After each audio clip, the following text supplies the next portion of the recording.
우리가 지난주에 착한 양심에 관한 이야기를 나눴죠. 착한이라고 하는 뜻이 헬라어 성경으로 뭐라고 그랬어요? 아가도스 이렇게 표현했죠. 아가도스는 착한이란 뜻도 있고 선한이라고 하는 뜻도 있어요. 그런데 예수님께서 명쾌하게 말씀하시기를 선한 이는 오직 한 분이시다 이렇게 했어요. 그래서 아가도스이신 선한 분은 하나님 한 분이다 라고 결정을 내렸기 때문에 이 세상에는 진정한 선함은 없어요. 다 거기에는 약간의 뭐가 있어요? 의도들이 숨어 있고 나쁜 것들이 숨어 있어요. 그러나 진정한 참 선한, 진정한 참 착한이라고 하는 것은 하나님밖에 없다 믿으시기를 주님의 이름으로 축원합니다. 그래서 양심이라고 하는 것이 사물의 가치를 변별하고 자기의 행위에 대하여 옳고 그름과 선과 악의 판단을 내리는 도덕적 의식이라고 네이버 사전에서는 기록했다고 지난주에 제가 말씀을 드렸어요. 그래서 예수를 믿고 안 믿고를 떠나서 안 믿는 사람들 안에서도 양심이라는 게 존재하고 그 양심은 도덕적 의식인데 말 그대로 선과 악을 판단하는 기준이라는 거예요. 그러면 양심은 악한 쪽에 서 있는 것이 아니고 선한 쪽에 서려고 하는 것이 양심이에요. 양심이 있다, 저 사람은 양심 있는 사람이네 라고 할 때 양심이 있다라고 하는 개념은 저 사람은 악한 것을 구별하고 선한 편에 서는 사람이구나 라는 뜻이에요. 저 사람 양심이 없네 그러면 정말 악한 일에 앞장서 사는 그런 모습이네 이런 뜻이라고도 이해하시면 되겠습니다. 그래서 아가도스라고 하는 진정한 착한 양심은 하나님의 신성이 깃든 양심이라고 그렇게 표현을 했죠. 우리가 착한 양심 그러면 착한이라고 하는 이 아가도스는 하나님의 신성이기 때문에 하나님의 성품이기 때문에 이것은 내가 가질 수 있는 기준이 아닌 하나님께서 우리에게 부여하신 개념이다 믿으시길 바랍니다. 그래서 하나님이 부여하는 관점에서 양심을 이야기했습니다. 오늘 우리가 함께 나눠야 될 청결한 양심은 어떤 것일까라고 했을 때 이 청결한이라고 하는 카다로스라고 하는 이 단어는 깨끗한 뜻이고 정결한, 순결한 이런 뜻이에요. 자, 그런 측면에서 아가도스의 양심, 하나님의 신성이 깃든 그 양심이 세상 많은 사람들에게 비춰지고 보여질 때 청결한 양심이 되는 거예요. 그러니까 내가 나의 의지적이고 내 안에서의 그 양심이 하나님의 말씀에 순종하고 하나님의 뜻에 준행하고 하나님 앞에 칼로스라고 하는 그 선한 것을 행하려고 할 때 내 안에서 진정한 그 선한 아가도스의 선한 것과 칼로스의 선한 것은 다른 거예요. 그래서 내 안에서 진정한 세상을 향한 선한 것을 행하려고 할 때 그때 나타나는 모습 속에 청결하고도 순결함이 드러나야 한다. 그래서 우리가 예수 믿는 사람들은 양심이 청결해야 합니다. 양심이 지저분하고 양심이 곰팡이 실어 있고 이러면 세상 많은 사람들 앞에 양심 없는 사람이 되잖아요. 그러면 예수님을 자랑할 수가 없어요. 내 안에 예수님이 나를 구원하셨고 나 하나님의 자녀야 그러는데 세상에서는 나쁜 짓을 골라서 하고 거짓말만 텔텔하고 거짓말도 텔텔하죠. 그러니까 그렇게 세상적으로도 나쁘게 보여주면 내가 믿는 하나님에 대해서 어떻게 소개할 수 있냔 말이에요. 나 하나님 믿는 사람이야 그러는데 막 거짓말하고 있어. 그러면 내가 세상 가운데 바르지 못함으로 인해서 누가 욕을 먹어요? 먼저는 내가 욕을 먹지만 나를 하나님의 자녀 삼아주신 하나님이 욕을 먹어요. 그러니까 믿는 믿음의 사람들은 양심가가 돼야 돼요. 근데 그냥 양심가가 아니라 아가도스의 신성이 깃든 청결한 오늘 카다로스라고 하는 내 안에서의 청결한 순결한 그 양심가가 돼야 돼요. 내 안에 정말 정결한 깨끗한 양심가가 되어야 될 줄로 믿습니다. 예수 믿는 사람들이 양심이 없는 행동들을 하면 안 돼요. 양심이 없는 행동들을 하면 세상에서 욕을 먹어도 많이 먹습니다. 그리고 내가 하나님께서 우리를 부르실 때 너희는 세상의 빛이다 그랬잖아요. 빛된 역할을 하려고 할 때 가장 방해되는 요소가 뭐냐면 양심 없는 행동들이에요. 내가 세상에 빛된 모습으로 하나님의 자녀된 빛된 삶을 살려고 하는데 양심이 없는 행동들을 하게 되면 어떻게 되냐면 세상의 빛이 점점 흐리멍텅해져 가요. 너희는 세상의 소금이다 그랬는데 세상이 그 짠맛을 잃어버리면 세상에 밖에 버리워 밟힐 뿐이라고 그랬잖아요. 양심이 없는 행동을 하게 되면 맛을 잃은 것과 같아요. 그러니까 소금의 역할은 화목의 역할이고 소금의 역할은 맛깔나는 나만을 돋보이게 하는 것이 아니라 소금의 역할은 각자의 모든 각 식재료가 자기 본연의 맛을 더 강하게 만들어주는 거예요.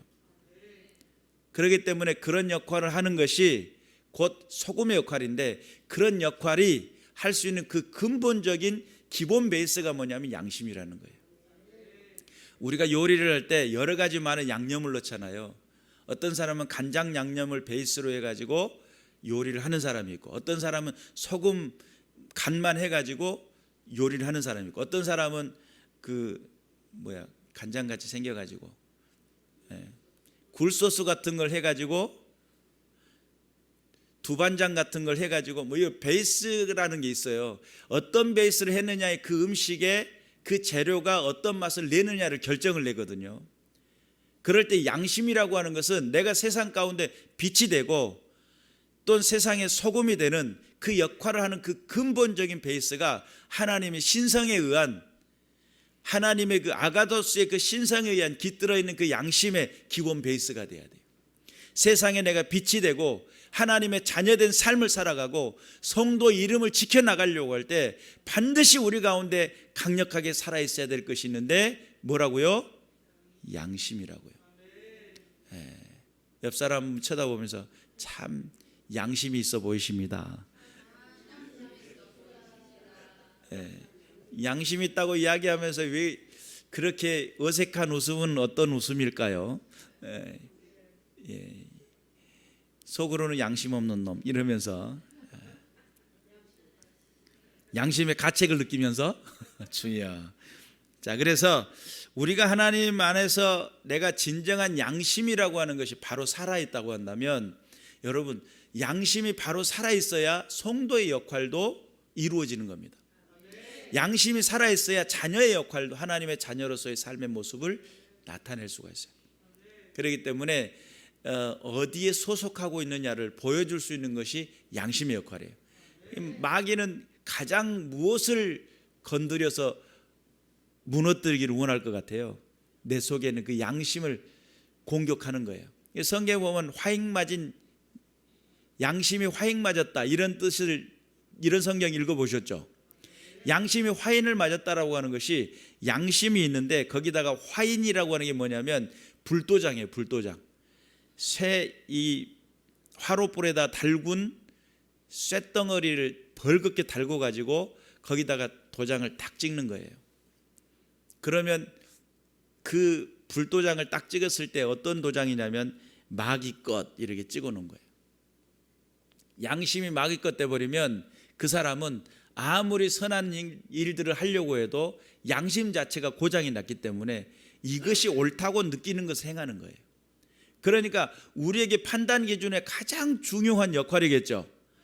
판단의 그 양심이라고 하는 것이 변별력을 가지고 있기 때문에 이것이 악하고 선하고 이것을 구분하는 작용을 하기 때문에 양심이 고장나 버리면 나침판이 가지고 있는 그 나침판의 화살표 같은 거예요. 북쪽을 가르쳐 줘야 되는데 북쪽이 아니야. 남쪽을 가르치면서 북쪽이라고 그래. 그럼 문제가 심각해지는 거예요. 그래서 양심이라고 하는 것을 양심은 성령과 더불어 함께 증언한다라고 그랬어요. 내 양심이. 그러면 그것이 얼마만큼 중요한 것인지 알겠죠? 단순한 게 아니에요. 양심이. 내 안에서 하나님의 거룩한 일들을 행할 수 있는 엄청난 역할을 감당하는 거예요. 내 영혼과도 다른 거예요. 내 영혼의 소생과 다른 거예요. 내 영혼의 소생되고 하나님의 자녀된 건 너무 중요하지만 하나님의 자녀로서의 삶을 지켜나가기 위해서는 뭐가 필요하다? 양심이 필요하다. 내 영혼이 정말 바르게 서고 주의 영광을 위해 살아가는 귀하고 복된 믿음의 자리에 서서 굳건히 서려고 할 때 사람에게 있어서 내가 서 있는 것이 참 중요하잖아요. 근데 달팽이관이 문제가 되면 어떻게 돼요? 빙글빙글 돌면서 아야 어디 가냐 그런 느낌이죠. 양심은 달팽이인 것 같아요. 달팽이관 같은 거예요. 내게 균형을 잡게 만들어요. 바르게 진입할 수 있는 힘을 줘요. 그리고 양심은 블랙박스와도 같다고 그랬죠.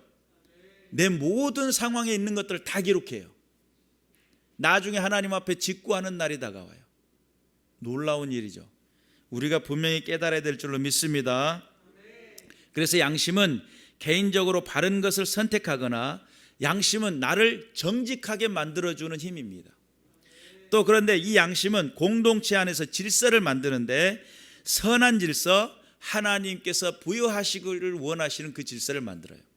하나님께서 이 세상 가운데 흐르기를 원하는 그 질서는 뭐냐면 공의로운 질서예요.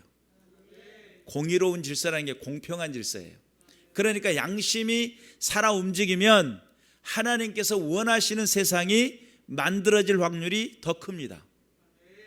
하나님께서 이 세상을 만드시고 하나님께서 원하시는 세상으로 나가려고 할 때 우리에게 바른 기준과 바른 방향성을 설정할 수 있도록 허락해 주시는 것이 뭐냐면 양심이에요. 그래서 하나님의 공의를 이루는 강력한 도구이면서 양심은 독자적인 힘을 가지고 있습니다. 하나님께서 직접적으로 내게 찾아오셔가지고 모든 것을 양심 가운데서 그 기록한 것을 보고 판단하시는 그 기준을 양심에 두었기 때문에 양심은 독자적으로 작동을 해요. 그러니까 안 믿는 사람이나 믿는 사람이나 양심은 똑같이 일을 하는데 이제 다만 어떤 부분이 있냐면 안 믿는 세계 가운데는 공중권세가 장악을 했어요. 악한 영 어둠의 권세가 공중권세를 장악했고 세상의 죄악이 관영하다 보니까 어그러지고 거스리는 그런 양심들이 있을 수 있어요. 지난주도 제가 말씀을 드렸지만 어떤 사람은 100원을 훔치면서 100원 정도는 괜찮아. 그래도 10,000원은 훔쳐야 내 안에 양심이 가책이 일어나지. 이렇게 생각하는 사람이 있을 수 있다고 그랬죠. 100원이나 1,000원 정도는 괜찮아. 그런데 어떤 사람은 10,000원도 너무 하나님 앞에 죄스러워. 세상 가운데 내가 양심의 가책을 받는 사람이라고 가정을 해봅시다. 근데 10만 원 정도는 너무 손 떨려가지고 양심의 가책이 와요.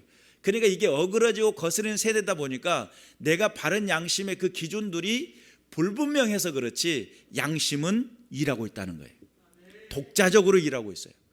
하나님께서 양심에게 그 독자적으로 일할 수 있도록 작동을 시켜놨어요. 내가 생명을 육신의 생명이 시작되고 내 인생의 삶을 살아가는 모든 순간에 그렇기 때문에 작은 아이로부터 시작해서 어른에 이르기까지 양심은 독자적으로 내 안에서 작동을 하도록 만들어져 있어요. 그리고 그것이 명확하게 잘못인지 아닌지를 지금은 내가 어그러지고 거스르는 세대를 살고 있어서 양심이 바르게 행동을 하지는 못하고는 있지만 그 안에 하나님께서 나중에 그것을 온전히 작동을 시킬 때는 바른 것과 바르지 못한 것을 완전히 구별시켜 버려요.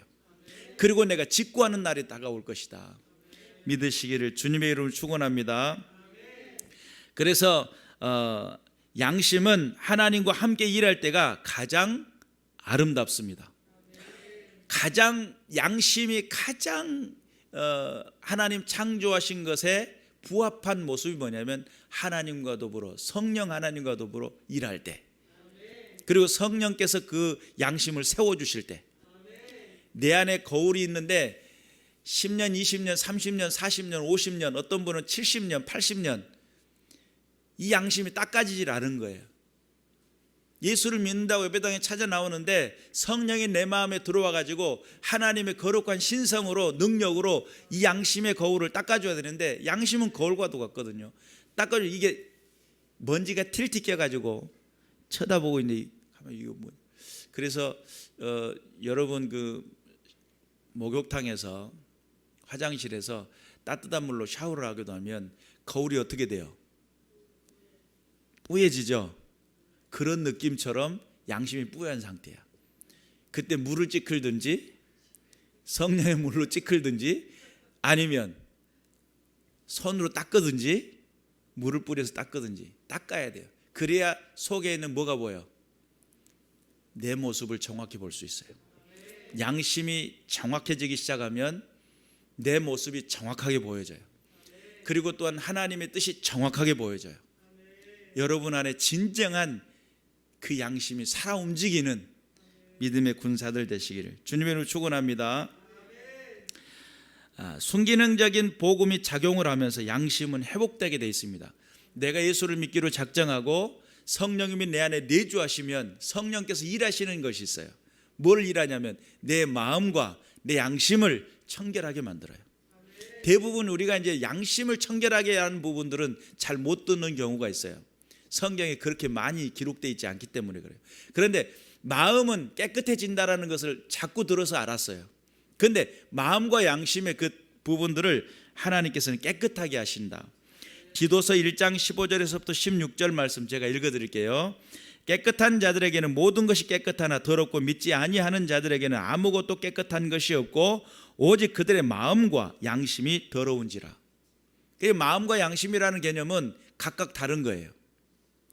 그러니까 양심이 마음속에 비춰질 때에 선함을 이야기하고 주장을 하는 거예요. 이 마음이라고는 이 마음 속에는 양심이 역사를 해가지고 선함을 이야기할 수 있고 악한 영 어둠의 권세가 내 안에 들어와서 악한 일들을 할 수 있고 더러운 짓거리를 할 수 있어요. 그러니까 마음이라는 개념이 다르고 양심이라는 개념이 분명하게 구분되어 있다는 것을 우리는 알아야 될 줄로 믿습니다. 그들이 하나님을 시인하나 행위로는 부인하니 가증한 자요 복종하지 아니한 자요 모든 선한 일을 버리는 자니라. 그래서 청결한 양심은 성령 안에서 회복한 양심이고 청결한 양심은 하나님을 인정하는 양심이에요. 청결한 양심은 하나님 앞에 복종하는 양심이다. 그러니까 진정한 청결한 양심을 가지고 있는 사람들은 하나님의 말씀 앞에 순종할 줄 아는 사람이에요. 내가 하나님의 뜻대로 살겠습니다. 내 인생을 내가 계획하고 내가 준비해 나가는 그런 개념이 아니에요. 하나님이 나를 부르신 대로, 하나님 나를 이끄시는 대로, 하나님 내게 가자고 하시는 대로 그렇게 가겠습니다 라고 하는 게 청결한 양심을 가진 사람들의 모습이에요. 그러니까 깨끗한 것이 하나님을 시인한다라고 하는 믿음의 사람들이 하나님을 시인하고 있어요. 그런데 행위로는 부인하니 가증한 자요 복종하지 아니한 자요 선한 일을 버리는 자인데 청결한 양심을 가진 회복한 양심을 가진 사람은 하나님을 인정하고 하나님을 따르고 하나님 앞에 복종하고 하나님께서 원하시는 선한 일을 행하는 사람들이다. 할렐루야죠.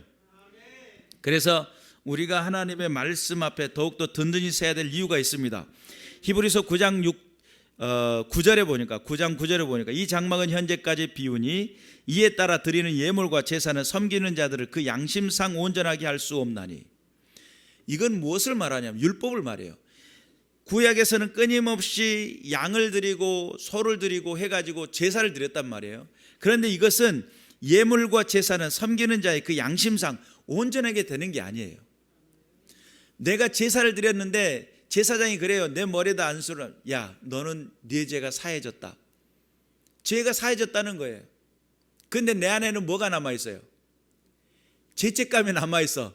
내가 때린 놈 여전히 그대로 살아있고, 그런데 내가 그 때린 것에 죄책감을 느끼고 양을 드렸으니까 돌아서지만 나는 그 행위는 여전히 남아있어요. 그런데 히브리서 9장 14절 보니까 하물며 영원하신 성령으로 말미암아 흠없는 자기를 하나님께 드린 그리스도의 피가 어찌 너희 양심을 죽은 행실에서 깨끗하게 하고 살아계신 하나님을 섬기게 하지 못하겠느냐라고 했을 때 성령 안에서 내가 새로워지는 예수 그리스도의 피값으로 새로워지는 것이 이론이 아닌 거예요. 이론이라고 생각을 하면 여전히 가책인 내 마음에 남아있어야 맞아요. 이론이 아니고 성령의 내주하심은 생명의 내주하심이고 생명의 내주하심은 내 삶을 변화시키는 능력이에요. 그리고 성령이 내 안에 딱 들어와 보니까 양심이 깨끗해져 버리는데 내 안에서 그냥 깨끗해지는 개념이 아니에요. 지난주도 제가 말씀을 드렸지만 회개하라 천국에 가까이 왔느니라라고 할 때 회개하는 사람은 그 양심이 살아 움직이는 사람이에요. 자복하는 거예요. 양심의 통곡인 거예요. 이 회개는 어떤 개념이냐면 양심의 통곡인 거예요. 내 죄가 생각났고 내 죄악이 나를 얼마만큼 나쁜 것인 줄 알게 됐다는 거예요. 그리고 통해 자복하게 되는데 양심의 회복이 일어나는 거예요. 그리고 내 안에서 그것이 완벽하게 울면서 하나님 앞에 자복할 때 하나님의 성령의 내주하심은 내 영혼을 살릴 뿐만 아니라 뭘 살려요? 양심을 살려요. 그리고 내가 내 의지가 어떻게 되도록 하나님 앞에 바로 설 수 있도록 하나님의 뜻에 순종할 수 있도록 하나님 앞에 말씀 앞에 내 죄인임을 깨닫게 하고 하나님 앞에 내가 더 이상 무엇을 하지 못하도록 죄를 향해 달려가지 못하도록. 그러니까 여러분 예수 믿었는데 한 번도 눈물을 흘려 내 죄를 향해서 회개해 본 적이 없어요. 이 사람은 복음을 점검해 볼 필요가 있습니다.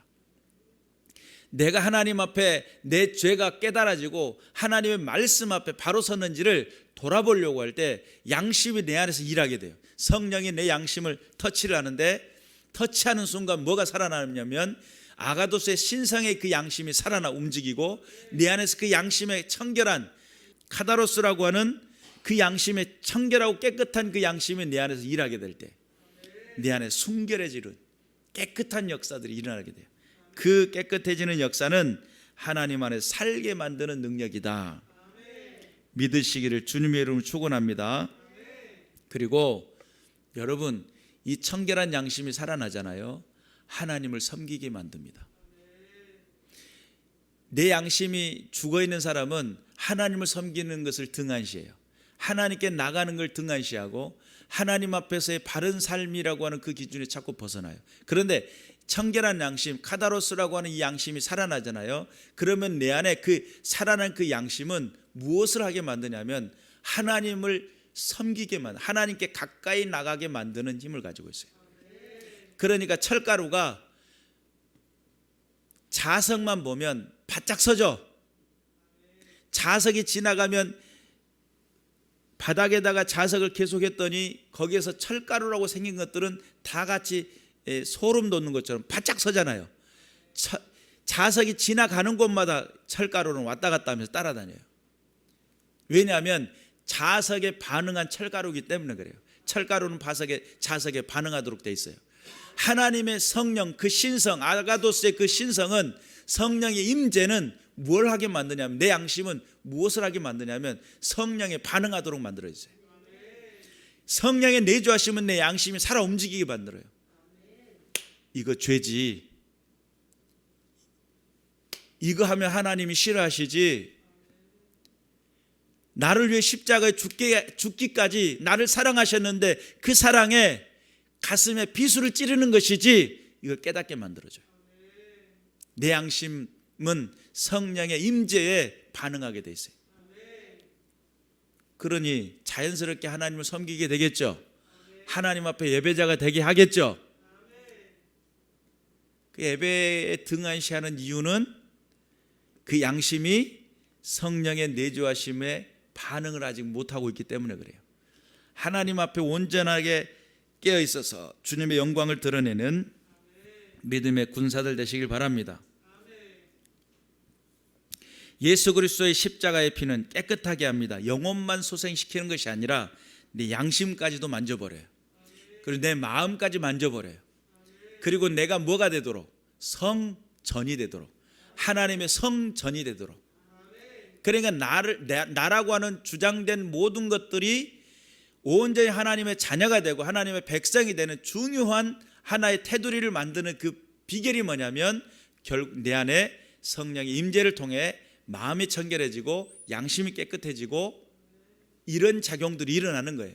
우리가 중생, 그러니까 중생하면 하나님의 자녀 되는 것 이렇게만 생각을 했어요. 근데 하나님의 자녀 된 것의 그 내면의 그 깊은 여러 가지 많은 속사정들을 몰랐단 말이에요. 그냥 예배만 드리면 하나님의 자녀인 줄 알았고 예배당에 나와 찬송하고 기도하고 막 앉아있으면 하나님의 자녀인 줄 아는데 내 마음에 내 속에서 일어나는 그 변화들을 명확하게 묵상하거나 내 안에서 어떤 것들이 일어나고 변화가 되고 있는지를 구별을 못했던 거예요. 성령의 내주하심은 새로운 일들이 일어납니다. 성령의 사역 중에 양심의 회복은 나를 성전의 기초가 되도록, 내가 성전이 되도록 하는 기초가 된다는 사실을 믿으시길 바라고, 청결한 양심은 하나님을 철저하게 섬기게 만드는 것이라고 한다는 사실을 믿으시길 바랍니다. 오늘 우리가 함께 읽었던 디모데후서 1장 3절 이하의 말씀, 내가 밤낮 간구하는 가운데 쉬지 않고 너를 생각하여 청결한 양심으로 조상적부터 섬겨오는 하나님께 감사하고 이랬어요. 이 청결한 양심은 이 조상적부터 섬겨하는 하나님께 감사하는, 말 그대로 이 청결한 양심이 유산으로 물려지는 것들이라고 표현하면 맞겠습니다. 그래서 오늘도 여기 본문에 보니까 이는 내 속에 거짓이 없는 믿음이 있음을 생각하며, 이 믿음은 먼저 내 외조모 로이스와 내 어머니 유니게 속에 있던 믿음인데, 이 믿음은 유산으로 물려지죠. 믿음이 유산으로 물려지잖아요. 그런데 여러분, 믿음이라는 개념도요, 이 믿음이 함께 일을 할 때 양심이 같이 일한다는 것을 믿어야 돼요. 그러니까 내가 믿음이 있는 사람은 뭐도 함께 유산으로 물려줄 수가 있어요. 양심도 함께 물려져요. 그러니까 정말 신실하게, 정말 정갈하게 신앙생활하는 사람들, 그 정갈하고 신실하게 믿는 그 믿음의 사람들의 그 모습은 결국 청결한 양심을 가진 사람의 모습으로 보여집니다. 그 청결한 양심의 모습은 후손들에게 하나의 유산이 되어 물려지게 된다는 사실 믿으시기를 주님을 축원합니다. 그리고 또한 이 청결한 양심은 거짓이 없는 겁니다. 그래서 내 속에 거짓이 없는 믿음 그랬잖아요. 거짓이 없는 양심과도 같은 개념이에요. 그래서 양심은 거짓을 미워해요. 죄악을 미워한단 말이에요. 믿으시길 바랍니다. 그래서 이 거짓 없는 청결한 양심과 유산으로 물려진 이 양심이 믿음의 유산과 더불어 함께 유산이 되어 내게 찾아온 그 양심은 말 그대로 하나님의 은사를 덧입잖아요. 하나님의 성령의 임재를 통해 하나님의 은사가 덧입혀지면 그 덧입혀진 것을 통해 가지고 내 안에서 하나님 앞에 나아갈 때에 두려워하는 마음이 아니요 어떤 마음으로, 오직 능력과 사랑과 절제하는 마음이 생겨버려요. 양심 속에 그런 힘과 능력이 일어날 때에 내가 유산으로 물려진 그 양심도 있을 것이고, 또한 내 안에 거짓 없는 그 청결한 양심은 성령의 은사와 더불어 내 안에 불일 듯 일어나잖아요. 그러면 뭐가 생겨나면 두려운 마음들이 사라져버려요. 그러니까 이 양심가들은 법 없이 살잖아요, 세상 속에서. 그리고 내 안에서 그 두려워하는 마음이 아니라는 거예요. 진정한 청결한 양심은 내 안에서 능력과 사랑과 절제하는 마음이 생겨요. 그러면 능력은 뭐겠습니까? 하나님의 예수 그리스도를 통해서 부여하신 생명의 능력이라고도 할 수 있고 하늘의 능력이라고도 표현할 수 있어요. 하나님이시겠죠. 그분의 임재를 말하겠죠. 그리고 사랑이라고 하는 개념은 그 하나님의 그 놀라운 하늘의 능력의 것을 우리에게 보여주셨는데, 예수 그리스도의 십자가의 사랑이라고 보면 되겠습니다. 그러면 그 모든 것이 절제하는 마음으로 연결되는데, 이 절제라는 개념은 도대체 뭘까? 여러분, 절제라고 하는 것이 너무 중요해요. 우리 이제 아들들이 이제 성악가들이에요. 공연이 있잖아요. 그러면 평상시에는 게임방에서 몇 시간씩 막 날새기도 하고 막 그러는데, 이상하게 그날따라 일찍 들어왔어요. 야, 뭔 일이야? 물었어요. 우리 공연이 있어요. 그때부터 이제 몸 관리 시작한 거예요. 목 관리를 시작하는 거죠. 그러면 공연을 실패하지 않기 위해서 뭘 하는 거예요? 절제를 하는 거예요. 뭐 하고 싶은데? 게임하고 싶은데. 뭐 하는 거예요? 게임을 절제하는 거예요. 무엇 때문에요? 공연 때문에. 자, 그러면 이것이 똑같습니다. 내가 하나님 나라 가고 싶어요. 하나님의 자녀로서 영원한 생활 속에 하나님의 그 부르심 앞에 영원한 하나님 나라 가고 싶어요. 그러면 하나님 나라 갈 사람들은 뭘 하는 거예요? 절제를 하는 거예요. 삶의 절제를 하고 시간의 절제를 하고 모든 만남과 관계 속에서 하나님의 뜻을 드러내고자 하는 목표가 세워지는 거예요. 죄를 향해 달려나가려고 할 때 죄를 구별하는 거예요. 야, 죄 지으면 안 돼. 하나님 싫어하시지. 하나님의 뜻에 순종해야지 내 자신을 절제하는 거예요. 여러분의 인생 속에 청결한 양심이 여러분의 삶의 절제의 힘이 되시길 바라고, 여러분의 청결한 그 양심이 여러분의 하나님의 능력을 나타내는 강력한 힘이 되시길 바라고, 그 청결한 양심을 통해 하나님의 사랑이 나타나고 증명되는 믿음의 삶을 사시길 바랍니다. 그래서 오늘 우리가 읽었던 8절 말씀, 하나님의 능력을 따라 복음과 함께 고난을 받으라. 여기서 이 고난을 받으라라고 하는 이 말씀 속에 이 고난을 받으라니까 내 육체 고단하고도 힘들게 어려운 일들로만 가시밭길로만 가야지, 그리고 막 힘들고 어려운 일만 해, 이런 개념의 고난이 아니에요. 복음의 능력, 하나님의 능력을 따라 복음과 함께, 이 말씀은 예수 그리스도의 복음을 전파하려고 할 때 고난이 따라와요. 왜 고난이 따라와요? 악한 영 어둠의 권세가 너무 싫어해. 무엇을? 자기 백성인 줄 알았는데 예수 믿고 새 사람 돼버리니까요. 이전 것은 지나갔으니 보라 새 것이 되었다 하니까. 그러니까 너 예수 좀 전하지 마야 하면 주둥아리 집어 뜯으려고 그래. 그리고 막 발이 지나가는 곳에 돌뿌리를 갖다 놓고 넘어뜨리려고 해요. 왜 그러죠? 내가 가면 예수 믿어지니까. 내가 만나면, 저 사람 만나면 저 사람에게 예수님 증거하고 하늘나라 소망을 갖게 하고 하나님 백성 삼아버릴 거니까. 그걸 아니까, 마귀는 그것을 아니까 뭘 하려고 해요? 우리 인생 속에 고난을 줘요. 우리의 신경을 딴 데 돌리는 거예요. 우리의 관심사를 딴 데 돌리는 거예요. 가다가 의자에다가 정강이를 딱 찍었어요. 그리고 정강이를 딱 붙잡고 있는 순간 뭘 잊어버려요? 내가 저기를 가서 하려고 하는 걸 잊어버려요. 뭐 때문에? 고통 때문에. 그리고 정강이 붙잡고 아파합니다. 막 비비면서 너무 아파. 그리고는 내가 뭐 하려고 했지? 저거 하려고 했지. 나중에 생각이 나요. 그러니까 고난은 무엇을 멈추게 만드냐면 복음과 함께하는 것을 멈추게 만들어요. 하나님의 능력으로 하나님의 사람 된 여러분, 사랑하는 성도 여러분, 하나님의 백성으로서 정말 청결한 양심을 가지시길 바라고, 성령의 내주하심을 통해 이 세대 속에 하나님의 나라와 그 뜻을 나타내고 증명해 나가는 믿음의 군사들 되시기를 주님의 이름으로 축원합니다.